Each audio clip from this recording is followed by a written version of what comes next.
ሃስለር የሆነ ሰው ቦርጫም ሊሆን አይችልም። አበቃ። አጌን አሁንም ከደበራችሁ አም ሶሪ፣ ግን እውነታው ይሄ ነው። ጀጅ እያደረኩኝ አይደለም። ኦኬ እኔ ራሴ ተስተካከለ በጣም የሚያምር ሰውነት ኖሮኝ አይደለም፣ ግን አትሌት እየለፋው ነው፣ ግን አትሌት እየሰራው ነው። አበቃ። በተለይ ወጣት ወንዶች ስትሆኑ ማለት ነው ፕራይም ኤጃችሁ 20 21 እስከ 27 እስከ 29 እስከ 30 ድረስ ሰውነታችሁ ፐርፌክት የሚባል የሰውነት አቋም ላይ መድረስ የሚችልበት ነው። እሱ ሳታዩት አትሙቱ። እውነቴን ነው። አትሌት በቃ ተስተካከሉ። አትሌት ሼፓችሁን ፊክስ አድርጉት። እውነት ለመናገር እኮ የምትበሉትን ነገር መቆጣጠር፣ ከዛ በቀን ውስጥ ደግሞ የሆነ አይነት አክቲቪቲ ማድረግ ነው። ያን ያህል ሲምፕል ነው።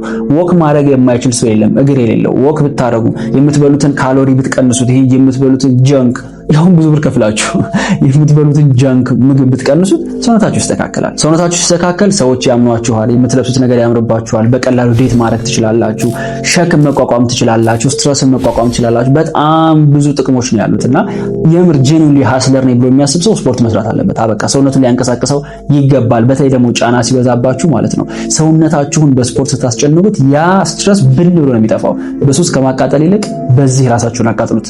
ከዛ ይጠቅማችኋል። ትረስ ሚ